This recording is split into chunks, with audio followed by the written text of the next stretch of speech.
Hello, hi, my name is Kiona. Namaste. Today we are going to look at the topic of logic of fantasy.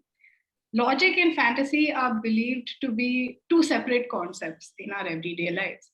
Now, when we look at psychoanalysis, it is that branch of psychology which explores and dives deeper into the more irrational thoughts that a person faces.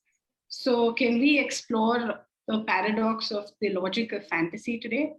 Let us journey into this question with our psychoanalysis consultant, Mr. Himanshu Vaidya. Namaste. So, why is fantasy so important to human beings? Human mind operates in two zones: the zone of rational thought and the zone of fantasy. When we are developing a software or solving a mathematical equation or doing an experiment in laboratory or fixing up something at our home or planning how we will cook our dinner today, we are largely in the area of rational discourse. But when we are doing art, when we go to see a movie, when we have nothing to do and we are lost in our dreams, when we are driving our car or two-wheeler and it's almost automatic and we are lost into our dreams, when we are lost into nostalgia of the past, or we are lost into the splendor of the future, we are operating in the zone of fantasy. No human being is actually a logic machine who can always be in the zone of rational thought. In fact, if we ask ourselves, most of us, not all of us, but most of us treat the domain of rational thought as nothing more than a necessary evil and thoroughly enjoy being in fantasy and doing nothing. So much so that after 5 days of being largely in the zone of reality, we all need a weekend off. So everyone says, thank God it is Friday, because the time for fantasy has come and the time for rational discourse is coming to an end, at least for 2 days. That is so because rational thought is taxing and painful. It is stressful. Whereas fantasy is very relishable and pleasurable. Not all fantasies, as we'll go further, we'll see, there can be terrifying fantasies also. But largely when we use the word fantasy, we refer to pleasant fantasies. This word fantasy in psychoanalysis covers not only your daydreams but also night dreams. So daydreams and night dreams both are covered under the term fantasy, which starts with F, F-A-N-T-A-S-Y. And there is another kind of fantasy called P-H-A-N-T-A-S-Y, which is unconscious fantasy, which does not come up even in dreams. It is so repressed. You are able to find it only when you do therapy for a long time and you go deep enough. And then you realize something like this was there in me. Coming to the point of significance, it's very important to know how this word fantasy has been understood. Ever since the beginning of psychoanalysis, we always said that human beings are pleasure-driven creatures.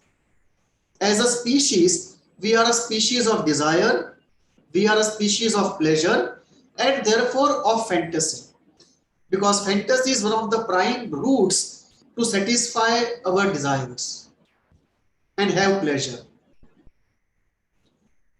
But Klein asked a very interesting question, and the question was this: is fantasy more fundamental or is rational thought more fundamental? Is it that we first learn thinking and then use thinking to generate fantasy, or we first learn fantasizing and then somehow from there graduate into rational thinking? So one important question, what is more fundamental? And the second important corollary was, do we think between dreaming or do we dream between thinking? Very important questions. And Klein gave answer to both these questions in this way. She said, fantasy is fundamental. Rational thought is a later developmental achievement. So as children, just as children, when they start walking, first they fumble and fall down. They are not able to balance their body on their legs. So they try to walk, but they fumble and they fall down. Again, they try and then slowly they start walking, balancing their body on their legs. Similarly, we start with fantasy, that is our fumbling in the psychological sphere. And out of that fumbling, slowly we learn to walk straight, what we call rational thought. So this rational coherent thinking is a later developmental achievement, but the base metrics from which it emerges is fantasy. Therefore, Klein says that if we look at the biological substratum and the psychological zone where they meet, the first element that appears in the psychological zone is fantasy, just above the instinct. The moment the biological instinct translates into the psychological world, we get a fantasy. And obviously we see all our desires. We don't get into action of satisfying the desire directly, but we first fantasize. At times we think also, but most of the times we fantasize. So more often than not, the instinct makes its appearance felt in the psychological world as a fantasy, and then we use rational thought on how to satisfy that fantasy the best way we can. And then we plan out the action in accordance with reality and morality. Therefore, the first question that Klein answers is this, that fantasy is more fundamental than rational thought, and rational thought is a later achievement of the developmental process of the child. And that is the reason why in psychosis, when the regression happens and the gains of development are undone and the person goes back into the past, the person is completely overwhelmed by fantasy and he is not able to do rational thought. It's not the other way around. That in psychosis, when somebody regresses and goes back to the earlier age, he is overwhelmed by thought and does not have fantasy. That is not the situation. So this is the first part. The second part is, do we therefore think between dreaming or dream between thinking? And the answer to that is, we think between dreaming. This seems slightly difficult to digest because today we are working so much and taking on ourselves so much of rational thinking weight. We work from 9 to 9 and therefore it looks as though we are dreaming between thinking and not thinking between dreaming, but that is because of the pressure of work. If you remove the reward and punishment system and allow the human system to go into a default mode, the default mode of the human system is this, that we think between dreaming. And that's one of the problems of mental health also today, that we are not allowing ourselves to have minimum amount of fantasy, which is good for mental health. Because one of the functions of fantasy is this, it has many functions. One of the functions of fantasy is this, that it allows us to be a reality. Otherwise, reality is too harsh and unsatisfying. And there would be little incentive to continue living in such a reality and reproduce people of our own kind. So survival of the self and survival of the species both would be in danger if we did not have fantasy and the pleasure which comes from fantasy.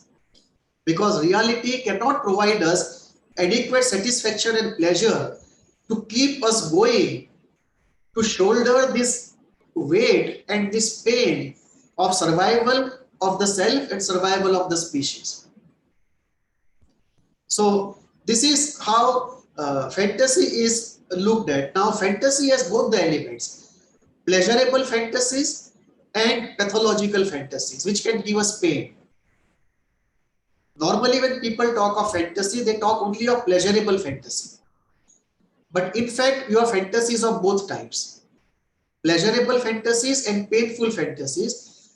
Much of our psychological suffering comes from painful fantasies. It does not come from wrong thoughts. It comes mostly from wrong fantasies. So, psychoanalysis deals with both the pleasant fantasies as well as the painful and self-destructive fantasies. And one last point before we can carry on. If we look at rational thought and fantasy as two ends of a continuum, then somewhere in between we find something which is called a vision. For example, every company has a vision. Where will the company be 5 years from now?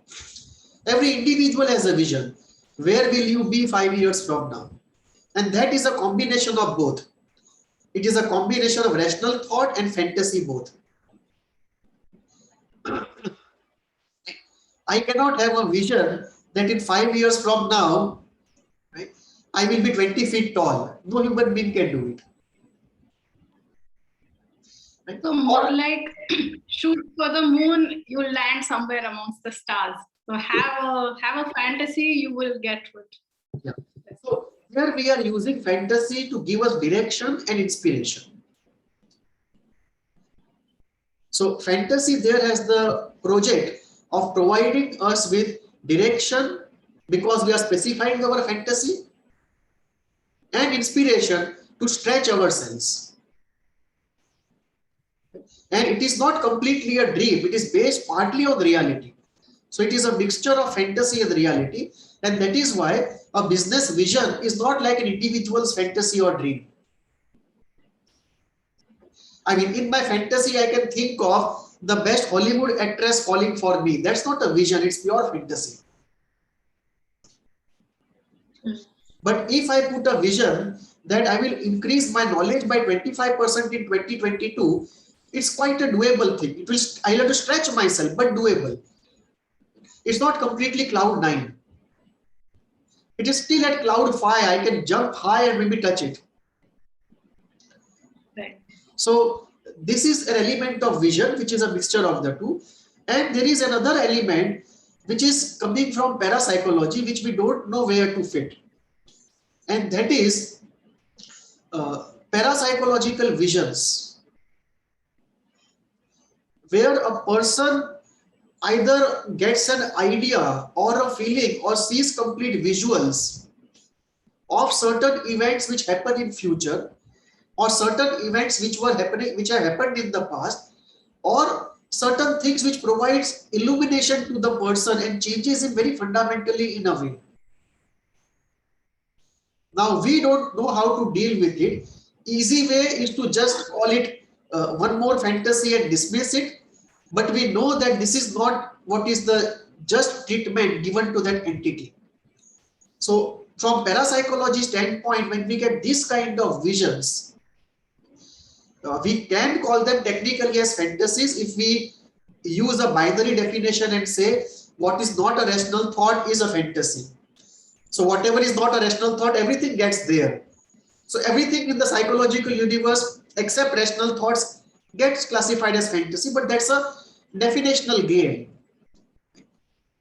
We are writing rules which make this inevitable, not that there is any significance to this inevitability. Right. It is an outcome of rules we have defined without much profound foundation to those rules, and the natural outcome is this. So the fact of the matter is, we are dealing with entities which are fantasies in some way, but distinct from all other fantasies we have studied till now. And it is a category apart which needs a separate study, but we don't know what to do with it because we are ourselves at loss when it comes to applying our knowledge to really grapple and grip the parapsychological realm? You know, in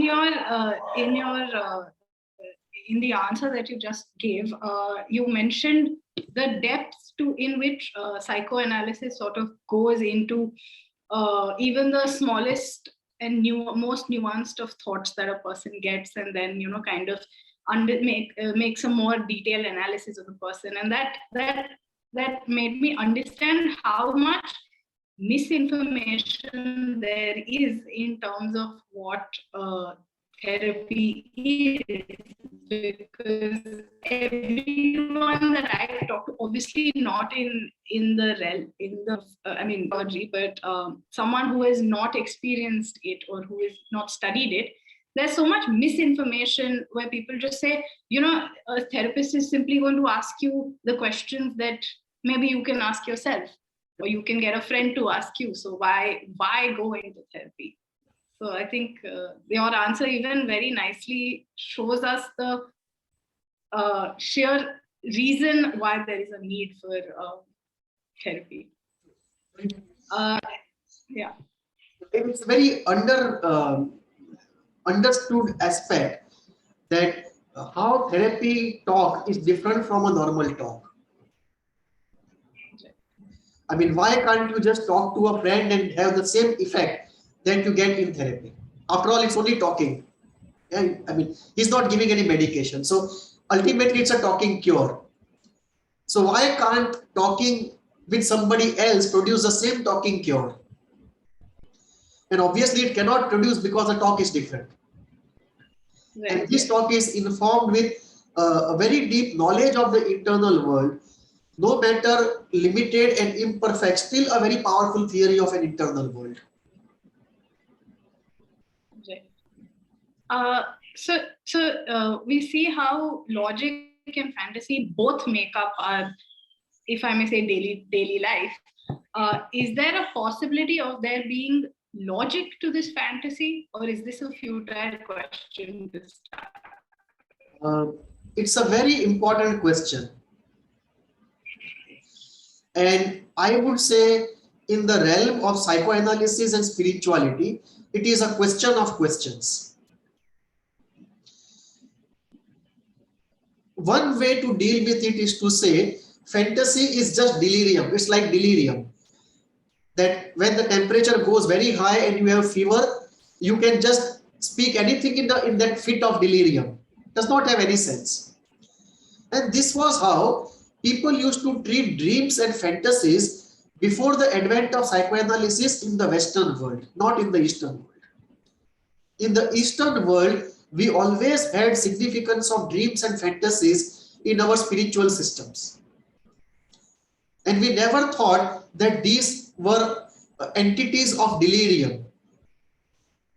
But in the Western psychological area, before the advent of psychoanalysis, this was the case by and large. A few corners here and there, people who are practicing hypnosis or parapsychology or reincarnational type of thing. But the mainstream Western psychology, till the advent of psychoanalysis, largely thought of dreams and fantasies, or rather I may say fantasies, almost like a delirium. There was no meaning and significance. Even for night dream, the idea was that when we are asleep, the coordinator is asleep and it's like the traffic police being absent and the traffic going haywire. That what you call a dream, which appears so strange and absurd at the first sight, it is strange and absurd because it is like delirium, that the coordinator is absent and therefore it's the traffic flowing haywire. Psychoanalysis, when it took up the dream, particularly Sigmund Freud, he brought to us the knowledge that the dreams are strange and absurd because they want to communicate and not communicate. And our job is to become Sherlock Holmes and decode that coded language so that we get the meaning of the dream. If we don't get the meaning of fantasies, it is because of our limitation, not because of the limitation of fantasy, that it is something like delirium. It is like if I give you a book in German and you don't know German, right? It may not have any meaning for you, but if you know German, suddenly it becomes meaningful for you. Similarly, if you know how to interpret a dream, the strange and absurd dream suddenly becomes meaningful. In fact, it reveals to you the deepest parts of yourself. And if anybody is interested in self-knowing, knowing oneself, and anybody is interested in Socratian dictum that a life not examined is not worth living, if that is the idea, then to know the deepest part of oneself, one of the best routes and the quickest routes is analysis of fantasy.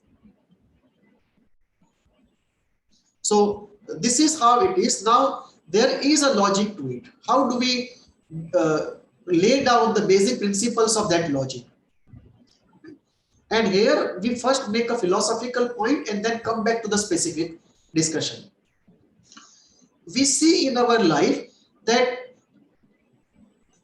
the entire history of humanity in search of knowledge, it is just giving us laws upon laws upon laws. We don't find anything causal or chaotic. Even to chaos, there are equations. So apart from free will of the human being and possibly grace of the God, there are laws we may not know, but there are laws. We don't find in human search of knowledge any area where something is permanently acausal. So this generic experience of the human race in its search for knowledge, when you apply to this question, the question is simple to answer, that like everything else, there is a logic to it. Fantasy, after all, is an entity in the human mind, and if everything in the human mind has a logic, why should it be free of logic? So like any other entity in the human universe that we know of, it obeys the concept of law. So there are laws to fantasy. Now what are these laws? We can think of three basic related ideas. First, the law of purpose, that the fantasy emerges to serve certain purpose. So I fantasize about the most beautiful woman in Hollywood because there is a purpose. There is a romantic and sexual desire. There is a desire of power that I should have her and other men whom I am competing with should not have her. That they should feel envious of me, not the other way around. So there is this desire for possession, there is this desire for romance and sexuality, there is this desire for emotional closeness, there is this desire that others should envy me. So there is a purpose to that fantasy. So my fantasizing about a Hollywood actress has a purpose to it. And of course, the purpose is the desires I have. So the basic human system is a system of desire and a system of pleasure. So if you look into why a particular fantasy exists, going back, one of the points you can go back to as an anchor, anchoring that fantasy is the purpose. So there is a law of purpose, that every fantasy fulfills some purpose, some desire. So I may have a fantasy that I have become Prime Minister of India. It is satisfying my desire for power. I may have a fantasy that I have won a Nobel Prize. It may be satisfying my desire for power and my desire for knowledge. I may have a fantasy that I have a lot of friends. It may be satisfying my desire for belongingness and relationships. So one of the first things we can see in fantasy is what is the content of fantasy. And you will find some human desire satisfied in that. So we don't have fantasies where no human desire is satisfied, but some desire of a camel or a giraffe is satisfied. That kind of fantasies we don't have. We have fantasies which are satisfying our desires. So first is the principle of purpose. Second is the principle of drama. That fantasies are very dramatic and melodramatic. In fact, they are so melodramatic that we feel embarrassed to talk about them. It's almost shameful to talk about them. Not only because of the taboo content of sexuality, that may be one case, but even otherwise. For example, leave apart sexuality, but let us talk about elections happen in India, right? And Narendra Modi becomes Prime Minister. I might have a dream that day that I have also become the Prime Minister in my dreams. And I'm sure that day, millions of Indian men would have had that dream. Or an Indian girl is declared Miss Universe. And I'm sure millions of Indian young women that day would have a dream that they have become Miss Universe. But it is so embarrassing and shameful to talk about it. Nobody will come out in the open to discuss those fantasies. So there is not only a seeking of pleasure through satisfaction of some desire, but the seeking happens in a very dramatic way. There is a dramatist sitting inside of our unconscious mind, in every unconscious mind.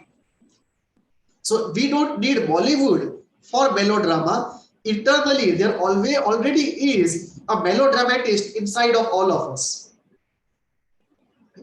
And you can see that that melodramatist always dramatizes everything.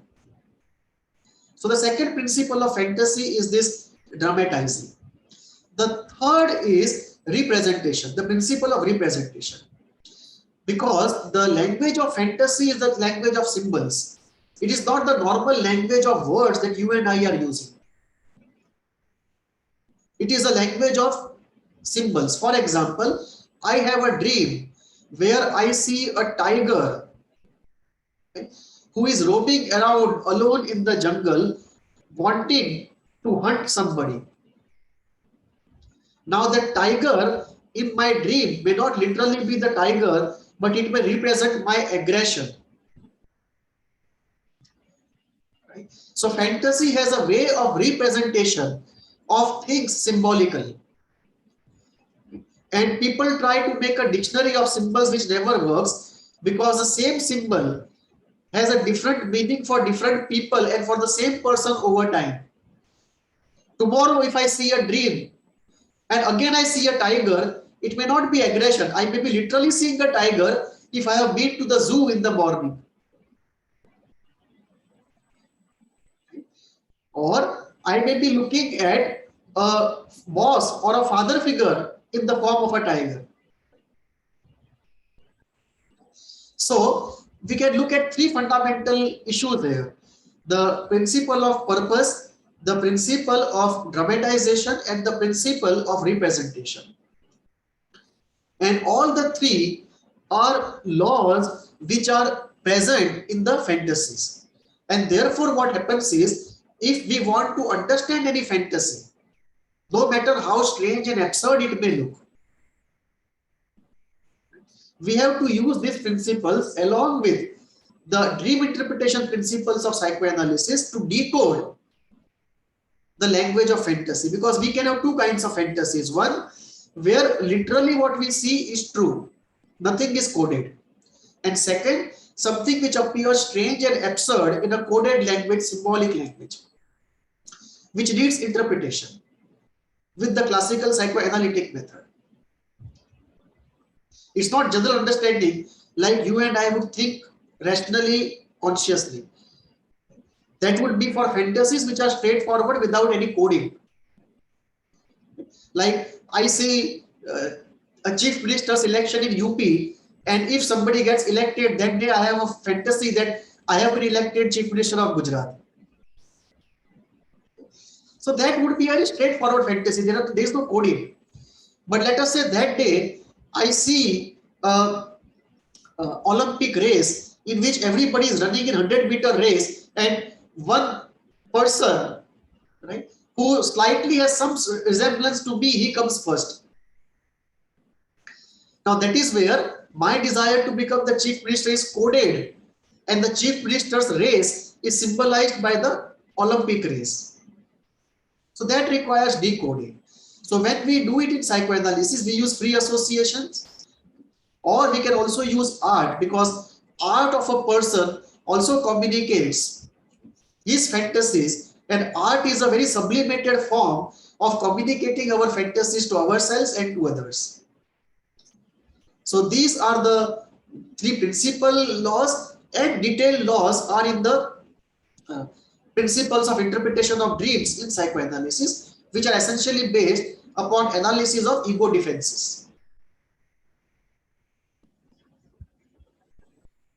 So when you say art, does it also mean journaling of our thoughts? Is that also is something that falls under art, or would it be the more common way of drawing and poetry, or is even journaling something that falls under art? Yeah. So rightly said, the classical art domain always is a way of where our fantasies spill out knowingly or unknowingly. So in painting, in music, in songs, they do spill out, no doubt about it. But journaling is a double area where there is a confluence. It can be both. For example, if you do journaling in the freestyle, if you just allow flow to happen without very hard deliberate thinking, then journaling becomes more malleable to the flow of the unconscious information and the flow of fantasies. But if you write the journal as though you are writing a journal for recording a physics experiment, where you just write down statement after statement after statement, one deduced from the other, that kind of very tight, conscious and deliberate journaling, if you do, then it's no longer fantasy. So it's a difference between prose and poetry in an oversimplified way.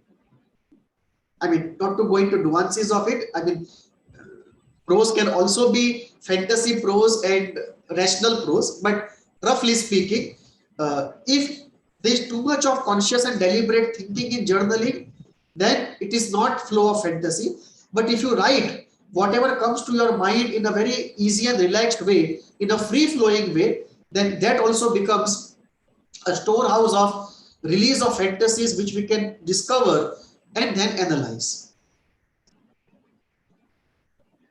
When you were talking about dreams and free association and fantasy coming through a dream, it reminded me of something that you always keep telling us, that analyzing a dream of a person who is coming for therapy will put you at least on an average 3 sessions ahead. So what you can discover over 3 sessions of therapy is something that probably a dream analysis can help you with. That's true. Faster. That's true. So can we come to the next question? What is, how intense is this power of fantasy? It's very intense because we are primarily beings of desire, and therefore beings of pleasure, and beings who want to avoid pain and anxiety at all costs. And there are fantasies related to all of this. Fantasies of pleasure, fantasies of fear, fantasies of avoidance of pain. And much of the fear is related to avoidance of pain or loss of pleasure. Right? So these are the three major categories of our fantasies. Right? Enhancement of pleasure, fear, and avoidance of pain. And fear is equally distributed on both the sides.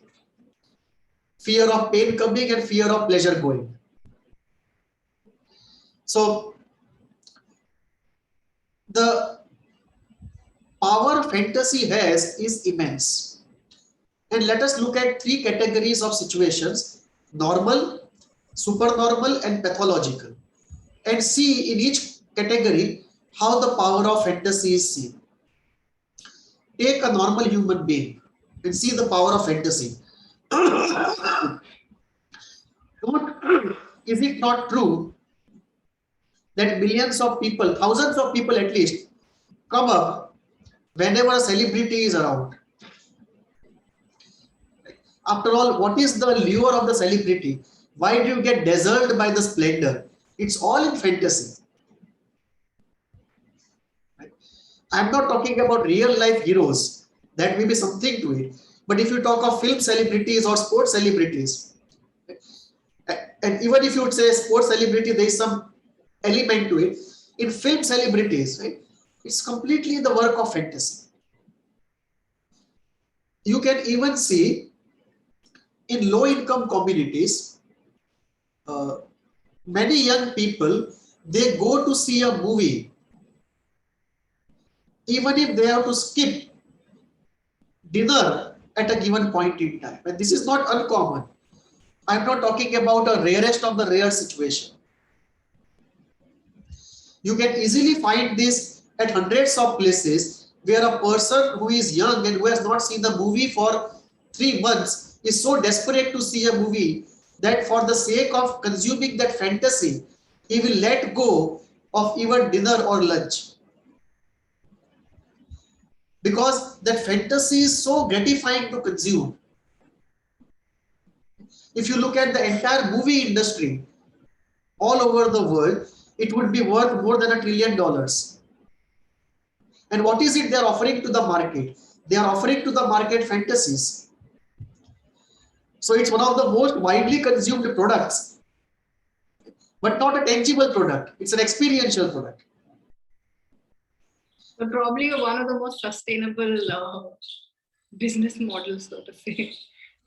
And it works even more when tragedies are around. Because people need a relief from the tragedy which is unbearable. So in low income communities where we see there is a lot of stress at home, the home is not good enough, it's too hot, too cold. There are fights all around. There is scarcity and stress all the time. Somebody is sick or dying all the time.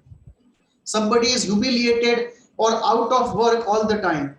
And this is the surrounding. You get sick of it. You get tired of it. And then the only way you can maintain your sanity and your purpose to live is by escaping into fantasy. So that escape is a very healthy and necessary escape. Some people drown themselves in alcohol and escape from reality. Because there is no other way but to escape, because the reality is too overbearing. It's unbearable. Take for example a war zone. Many people have no way of coping with those war situations but to escape into fantasy. So we can see the effect the fantasy has in the normal situation of normal human beings. Look at the pathological situation. Most of our psychological suffering is because of fantasy. That either there is a confusion between reality and fantasy, as in psychosis, or the painful fantasy or fearful fantasy or aggressive fantasy overtakes our reason. And these are the two broad categories of at the root of much of the suffering that we have in the psychological world. Take for example, a person is afraid of going near rivers. So the person is afraid of going near any river because basically he is afraid of something that he was afraid in the childhood, and that fear is put on the river. So an innocent object now becomes the object of phobia. Because fear from somewhere else from the past is put on an innocent object. And now the innocent object appears like a phobic object, an object of phobia. A person who has anger towards the father and in his unconscious mind kills the father and then keeps washing his hands 20 times a day to wash off the guilt. Now there is no reason in the external world why he should wash his hands 20 times a day. I mean, nobody is going to punish him or reward him for doing or not doing what he is doing. Yet, he can't but do it because of certain fantasies in the unconscious mind. Take the entire area of self-destruction. One of the major elements in the self-destruction process is our revenge fantasies we have towards people close to us, particularly our parents. That we have very strong revenge, sadistic revenge fantasies related to our parents, our boyfriends, our husbands, our friends, very close ones. And because of that, there is guilt that we have such revengeful, sadistic fantasies, and the guilt in turn punishes us by self-destruction, because of which we don't realize much of our potential, or we deliberately or not deliberately, we unknowingly do things which stop our own progress. Directly, indirectly, we apply brakes on the vehicle of our progress.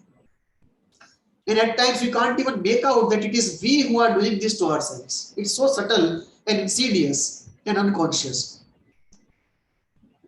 So that is the manifestation in the pathological area. Take for example the case of paranoia. A person fears that somebody is out there to attack him, and that person will come and attack him and kill him. And that leads to paranoia, and the person is completely psychotic. Now, one of the factors in paranoia, one of the situations can be in early life, the person feared the attack of the omnipotent bad object. Like we talked about once upon a time in the Kleinian framework. We can't go into it, but just to cite that example, that there is a fear in the childhood that there is some bad object which will attack me, maybe the bad father, the bad mother, or a bad object in general of fantasy will attack me, and that does not go away. The person grows up and the stress comes and somehow he goes back to the earlier situation, and now the world looks paranoid. The world is not a safe place anymore. Now all the suffering is because of the power of fantasy.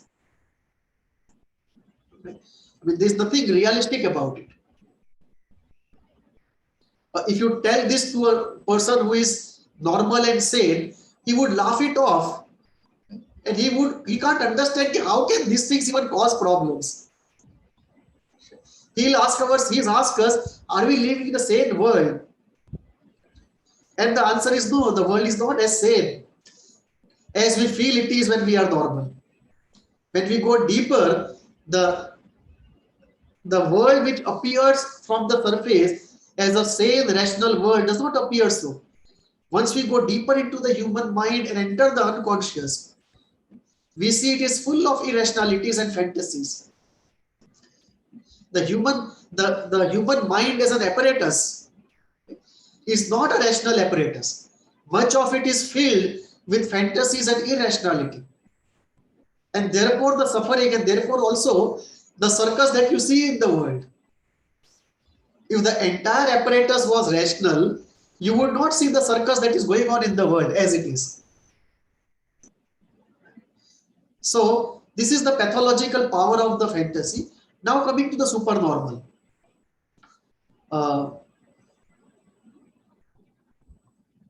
In parapsychology, we get the power of fantasy in the supernormal area, where people talk of psychic experiences, the psi experiences, which goes into precognition, retrocognition, and so on. And one of the elements there is people talk about the element of manifestation and affirmation, and which leads us to a completely different parapsychological area, where we talk about the supernormal power of fantasy. And we can also see this in a slightly different context, the Jungian context of the collective unconscious. How there are certain fantasies we are predisposed to by birth as a species, and which keep propelling us almost in a supernormal transpersonal way. So those are the areas of more esoteric areas of the supernormal power of the fantasy. So one element there is can we have a fantasy which is completely unrealistic but inspires us so much that we actually realize it? Okay? So that would be one more rational part of the supernormal. But then we have the entire area of parapsychology, mysticism, and spirituality, where the fantasy has a very different operation and very different goal.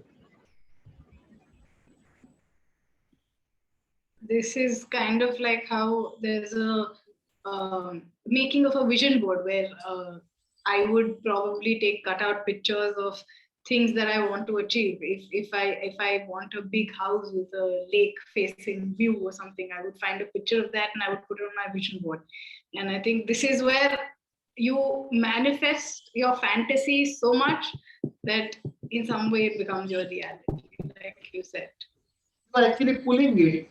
So from fantasy, you pull it to the zone of the vision, and from there to reality. Can you help us take a deeper look at how psychoanalysis interprets the logic of fantasies?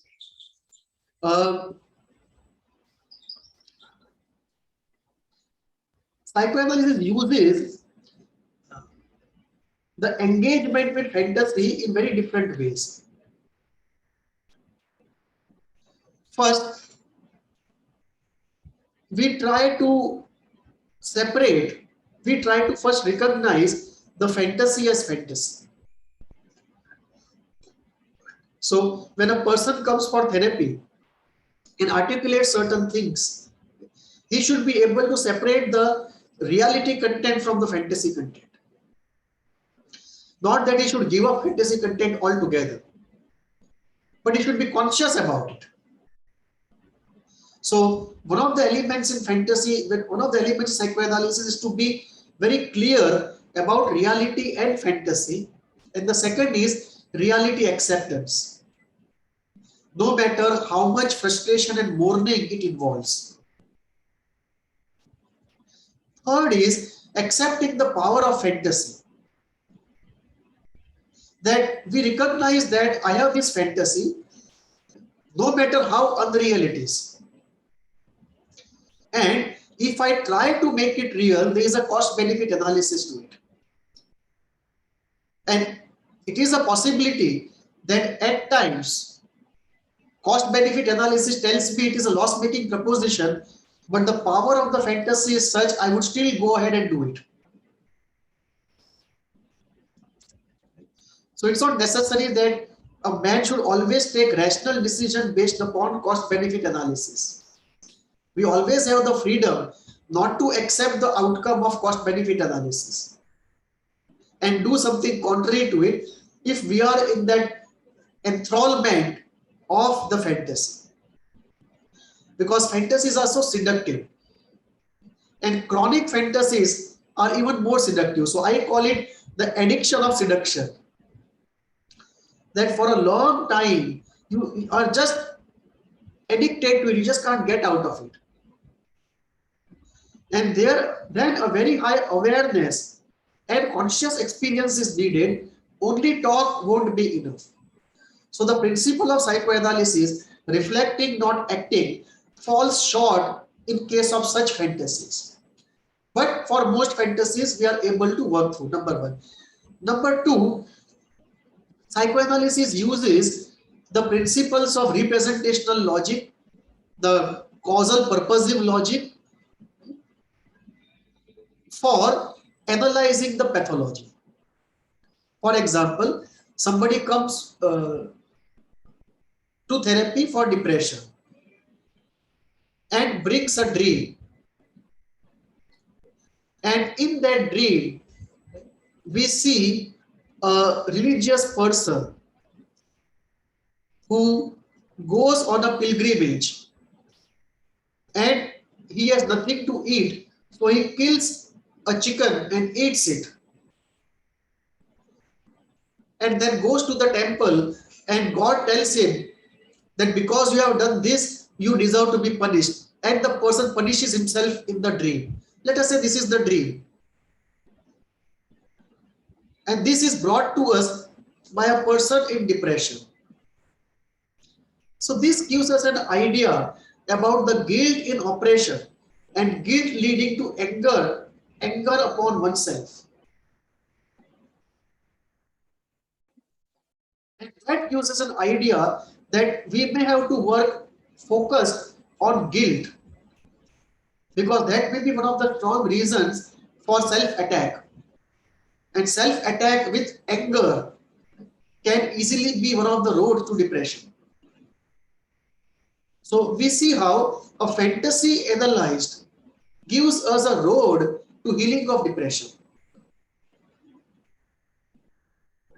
Similarly, a person comes to therapy and gives us a dream or tells us in free association that today I spent 3 hours watching the television serial The Crown. Let us say, for example.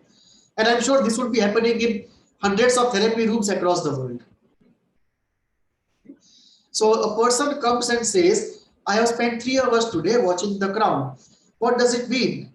It means that the person has very strong unconscious fantasies related to the royalty. And what does that signify? It signifies the dazzle of the splendor. The royalty appears splendid out of this world, omnipotent. So it tells us about 3 things. One, the person is projecting omnipotence and then seeking it. So there is a strong desire for omnipotence and seeking of omnipotence. And obviously, if the person has not found omnipotence in the real world, it would lead to very strong unconscious frustration. Second, the person wants fame. The person wants to be in that celebrity zone where the camera is upon the person. He is in the news. He should not be reading the news of others. Others should be reading news about him. And if that is the strong desire for fame, then the person has to move towards it in some way so that the desire can be satisfied, because if not, that can be one of the strongest desires of roots to frustration and anger. And the person will be completely unaware that one of my strongest desire is omnipotence, glamour and fame. Because what happens here is the desire is very strong in the unconscious and repressed in the unconscious, frustrated in the unconscious, and anger generated in the unconscious, all repressed. So the desire is unconscious, the frustration is unconscious, anger generated is unconscious, the whole thing is repressed, and the anger turns on oneself, resulting in difficulties. One of them can be depression. So the person free association, revealing in free association, rather expressing in free association that I have spent 3 hours watching the Crown TV serial today, gives us such a deep insight into his sickness and suffering and the road to healing, because it tells us what is the nature of fantasy he is trying to satisfy. So psychoanalysis makes very strong use of fantasy. In fact, we are most of the time working in fantasy, because dream analysis, free associations, much of the material is fantastical in nature. So psychoanalysis makes a very strong use of fantasy, and one of the very important elements in psychoanalysis is dream analysis, which makes use of the psychoanalytic laws of dream interpretation. I cannot go into those laws, it will take quite some time, but there is a set of laws how to interpret a dream, how to interpret fantasies. So the idea there is, when the unconscious mind decides to use the language of symbols, what principles it uses for symbol creation. For example, there can just be symbol creation from mythology, that a person in the dream may see the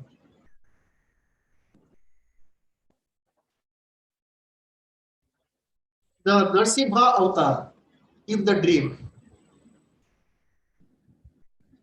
And that may be symbolization of himself. The gentle, civilized person and the raging person inside, both put together.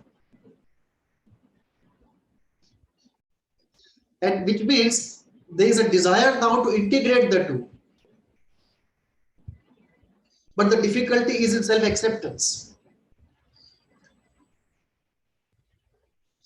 So that may be one, or we can ask free associations from the person, but we use these laws of psychoanalysis to decode a fantasy because they are based upon what laws the unconscious mind uses to create symbols in the first place. The laws of association. Not that we know exhaustively about it, but we do know substantial amount about it to be able to interpret a large number of dreams. Almost 75% we can decode to a reasonable degree of satisfaction.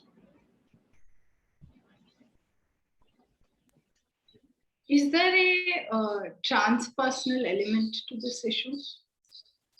Yes, there is, and quite esoteric and elusive. Carl Jung brought up this whole zone into psychoanalysis by his concept of the collective unconscious. His idea was that just as the blueprint of the entire tree is in the seed, similarly, the blueprint of the entire human society is in our unconscious mind. So in the outside world, we see people playing the roles of a teacher, of a poet, of a warrior, of a magician, of a healer. And Jung says it is not by accident. It is not that people in a society came together a few thousand years back and decided that we should have these roles. And somebody was decided, okay, you take up this role, you take up this role. It did not happen like that.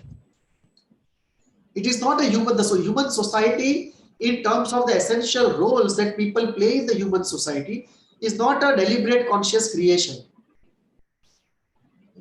But it had to be that way because it is designed by nature to be that way.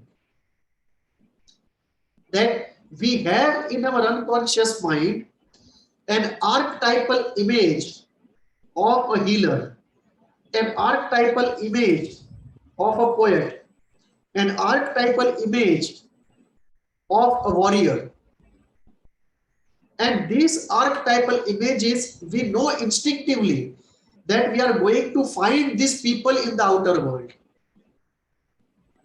Just as a baby knows instinctively when it comes into this world that it is going to find a breast from which milk will come and it will suck and survive.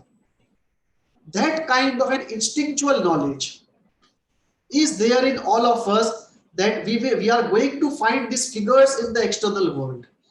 And if when we grow up and we see one figure is not there, then some person will be motivated to take up that role. But you won't have that role vacant for a very long time. There is a sort of a general management of a self-balancing system. So you brought in this concept and he said, these archetypal images that we have of the poet, of the warrior, of the hero, of the lover, these archetypal images are there by birth.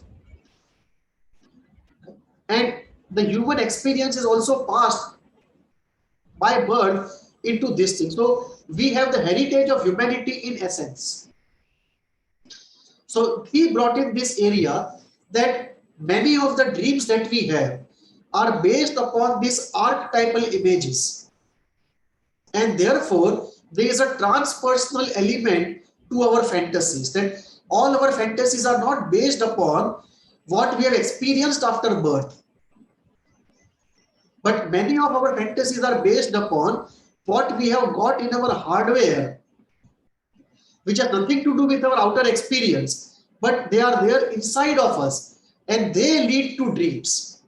And he found that there is a commonality in the dreams of many psychotic people he saw in the modern world in Switzerland and the dreams of some tribal people deep in the forest of Amazon who never got in touch with the outside world. And therefore he concluded that these dreams and symbols, which are common to all human beings, regardless of the outer historical experience, is there by virtue of our birth and our hardware. And that hardware component in the mind he called the collective unconscious, and thereby he brought a transpersonal element influencing our fantasies. And you can see in psychosis, this transpersonal element, this archetypal element comes out floridly into the fantasies of the psychotic. And then we have the second element of transpersonal, which we are not completely clear about, that which is passed through the genes in a very biological way.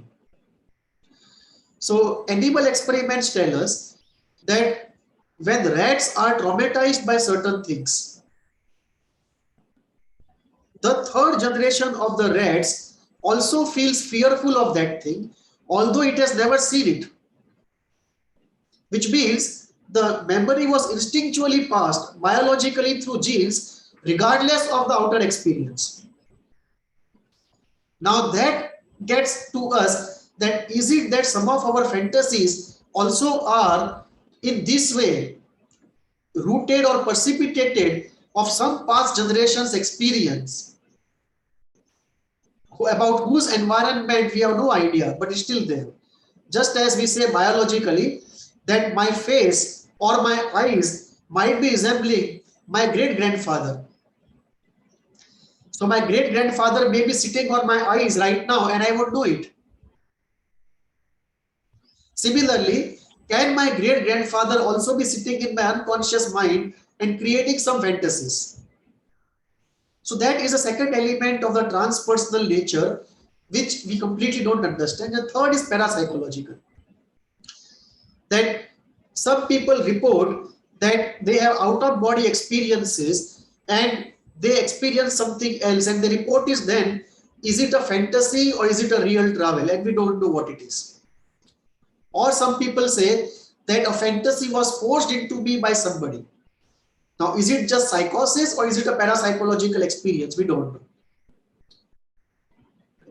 So these are the elements of transpersonal nature, which we know little about, but they are very interesting, very esoteric, elusive, but very inviting.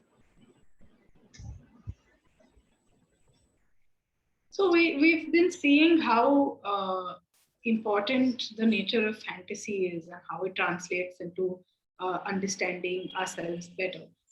Is there something like a meaningless fantasy? Yes, because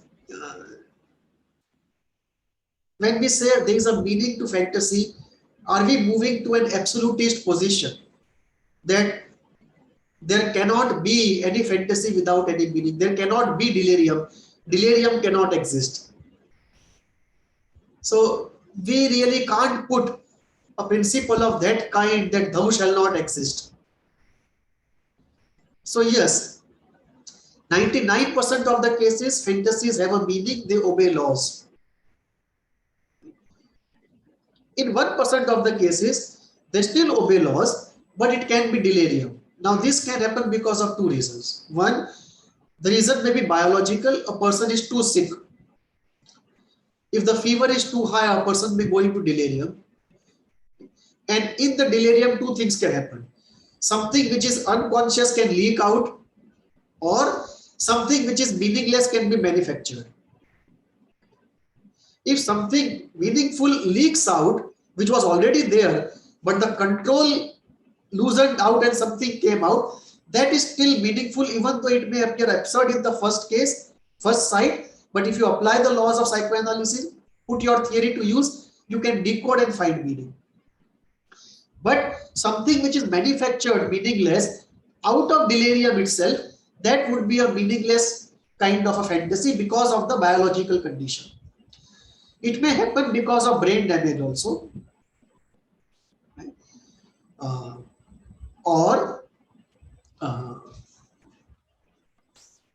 it may happen because of one unique phenomena that Beyond talks about, that stimulus has come into us and it is quarter processed, and the processing has not gone to an extent that it can be coherently dealt with. For example, right at this moment, the fan is on, the AC is on, my skin is being touched by air, light is incident upon me, all this stimuli is going into my brain and being processed, but I am not aware about it. So I have to use selective attention if I have to focus on this talk. But selective attention also means a major component of stimuli goes into the storage without being processed completely. So such quarter processed, 10% processed, 20% processed material, if it becomes too much, then that can come out in a delirious way, or that can get projected out,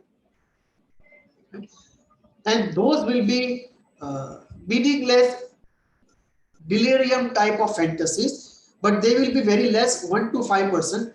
They are an exception, not the rule.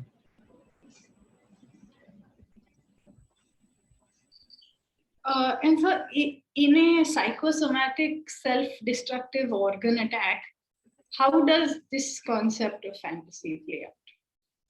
It's very important to know that in case of psychosomatic sicknesses,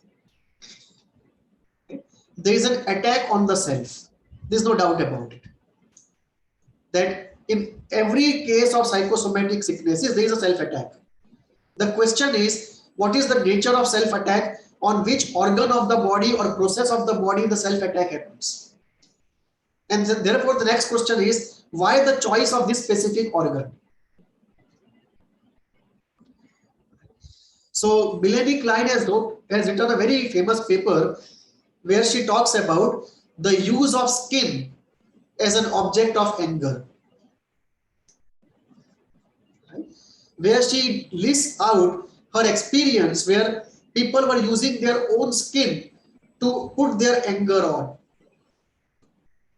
And this is also thought of to be the cause of many autoimmune disorders, that too much of anger, pain and guilt go onto the immune system and distort it. Now, obviously, this is not full science. This is like half science, but many people believe into it. If you go into Journal of Psychosomatic Medicine, or if you look at videos of ISTDP, you can see people getting healed using this logic. So obviously not everyone is healed. So we are still talking of a craft, not a science, but it seems to be a very promising area going forward. Now, take for example, my own situation of being an asthmatic. From this point of view, I asked this once to a therapist. I was attending her seminar, a very senior person, and I asked her, I said, how do you analyze self-attack in an asthmatic situation? And she said that normally that part of you is attacked in self-attack, which you want to attack in the other. So the unconscious fantasy in my case would be that I should put to pieces or destroy the lungs of somebody else. Most probably my parents, either the mother or the father. But because it is not accepted from standpoint of reality or morality, it turns on me, and instead of destroying their lungs, I end up destroying my lungs. So you may want to strip off skin of somebody. You may want to burn somebody in his skin, but because reality, morality not allowing, it turns on oneself and you have redness on your own skin. Your own skin is burning metaphorically. So the sadistic revenge fantasy regarding somebody is turned on oneself, either literally part metaphorically or fully metaphorically. So in psychosomatic sickness, one element is what is the unconscious fantasy, and it must be related in some way to the organ being attacked or the process being attacked or the purpose being achieved. For example, a person has a frozen shoulder. So it may be a compromise solution that he wants to slap his father and also punish himself for having that kind of a thought. So you have anger towards the father, guilt because of it, and self-punishment because of the guilt. And you also want to control yourself that you don't end up actually slapping him. Right? So reality, morality, both together, you have a frozen shoulder.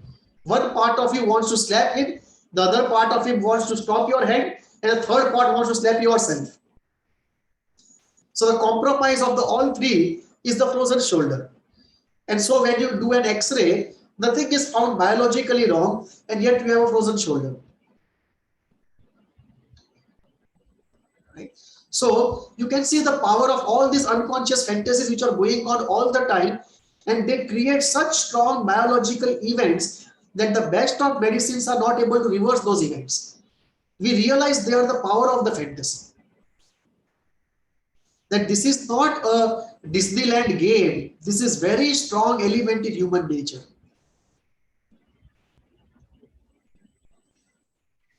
So we talked about laws of fantasy. Now, can these laws of fantasy be changed in any circumstance? Can any law cease to operate? Is that something that's... The laws of fantasy, you can divide into two parts. The laws which are by and large defenses. For example, we talk about symbolization, intellectualization, rationalization, inversion, reaction formation, condensation. So these are the laws which the unconscious mind uses to symbolize and code something to create a seemingly absurd and meaningless fantasy or dream. So this is one set of laws. That the laws which are used in dream work or ordinary day fantasies. And then very generic laws which are in work, which are at work. For example, the law of association. That when I think of childhood, I think of ice cream. Because I was very fond of ice cream when I was a child. Or when I think of the school, I think of the recess when I would come out and eat something. So this law of association, that one thing leads to another. You think of the forest and you think of the tree. You think of the tree and you think of the leaf. So a very generic law would be the law of association. Now, these generic laws are common to fantasy functioning and non-fantasy functioning both. Now, if you say, can we master ourselves so much that we can make these laws cease to operate? Now, that can lead to two things. One, are we talking about making them cease to operate completely? Or are we saying that they will cease to operate to the extent that we don't have fantasies anymore? Here we have two different routes. From a Western psychotherapy standpoint, the answer is clear no. That there are limits of human potential and this is beyond that limits. So we cannot master ourselves to the extent that we will be free from fantasy. And when we cannot be free from fantasy, what to talk of those laws which are beneath those fantasies? They are still more difficult to get hold of.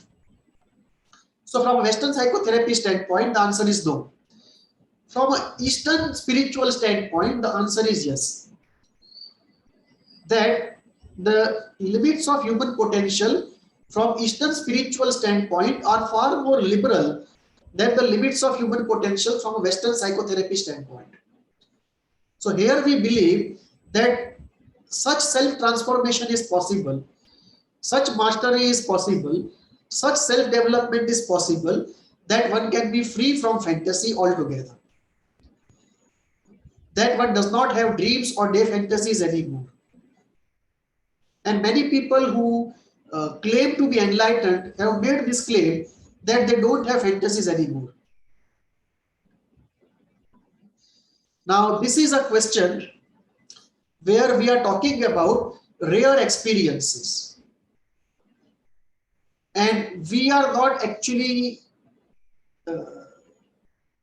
we actually don't have a right without having those rare experiences to really comment positively or negatively upon those experiences, because we are talking about a situation of a rare experience. And the claim that somebody makes that he is free from fantasy is contingent to that rare experience. Because he also says that before the experience of enlightenment, he was in the grip of fantasy like everybody else. So from the Eastern standpoint, it is possible to be free from fantasy. It is possible to be free from ordinary laws governing fantasy. When it comes to the generic laws governing everything else and also which are functioning in the fantasy area, practically speaking, even in Eastern spirituality, nobody believes it is possible. But conceptually speaking, although we don't have any example of any person in human history, and I believe more than 1000 billion people would have lived till now, or whatever the number be, I may be off track, but whatever the number is, it's a large number. And even from that, even if we don't have a single instance, even then, conceptually speaking, it is not impossible. But practically speaking, the generic laws, it is impossible to master or be free from. But from fantasy and laws which ordinarily govern fantasy, like the kind of defenses we talk about in dream work, from an Eastern spiritual standpoint, it is possible to be free from them. But both of them are exceptions. For ordinary human beings like you and me, the answer is no.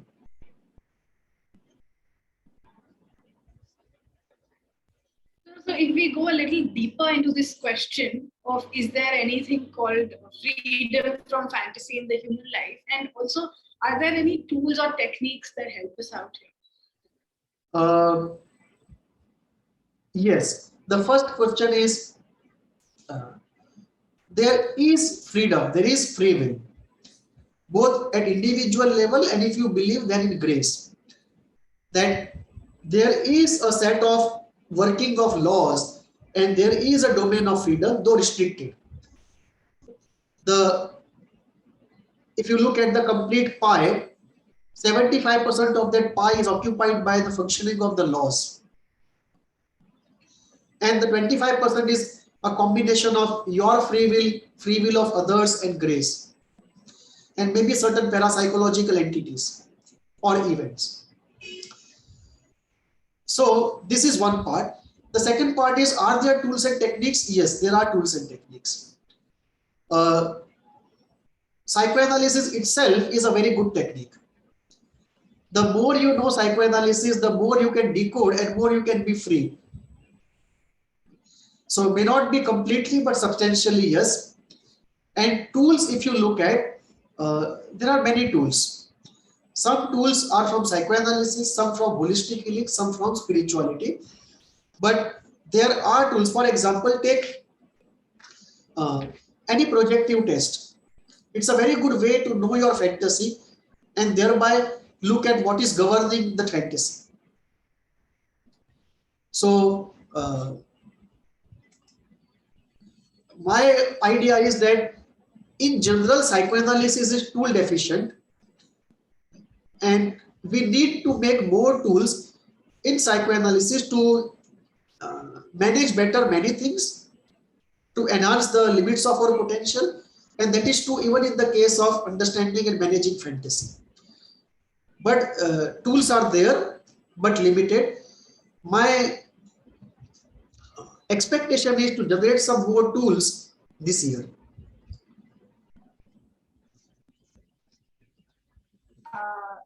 And so last question, how different is the approach of spirituality as compared to psychoanalysis on this concept, on this question? Very different. Spirituality has two fundamental differences. One is the view of the human nature and the view of reality, completely different from psychoanalysis. So the first is the view of reality.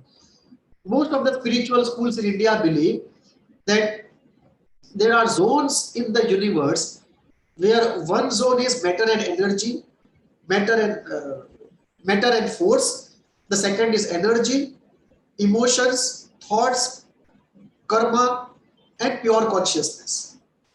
And therefore, the fantasy that we have has traces of memories of our experiences in those zones also. So once you take this view of reality, the content of fantasy and its origin takes a different meaning. Second part, in many spiritual and mystical schools, it is believed that in our dreams or fantasies, we actually visit partly those worlds which are non-material in their nature, and some events actually happen there and we come back. So everything is just not intrapersonal. The person is far more spread out than we normally believe in our everyday experience. So we are far more voracious travelers than we believe in our everyday experience. So that is second. The third is the element of reincarnation, that memories from the past and objectives unfinished from the past may also be precipitating or inhibiting certain fantasies.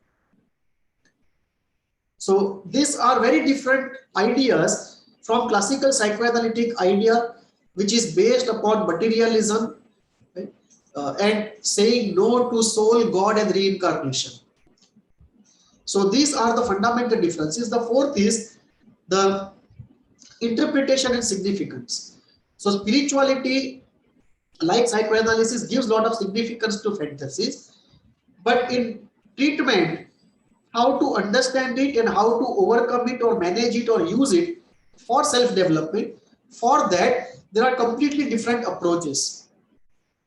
If someone is interested, one can take a look at the Tibetan practices and one can see how dreams and fantasies are dealt with so extensively and so differently for the purpose of self-development.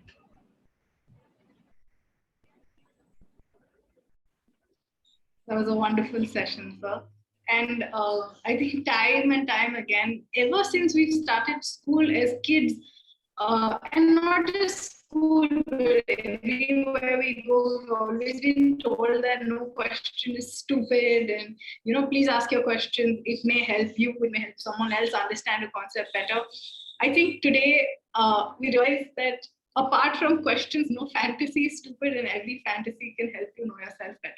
Right. So thank you so much, and do write to us. Do write to us at hvindia@gmail.com, and please let us know your thoughts, and we can start a conversation on this topic in the comments below. Thank you so much, sir. Namaste. Namaste.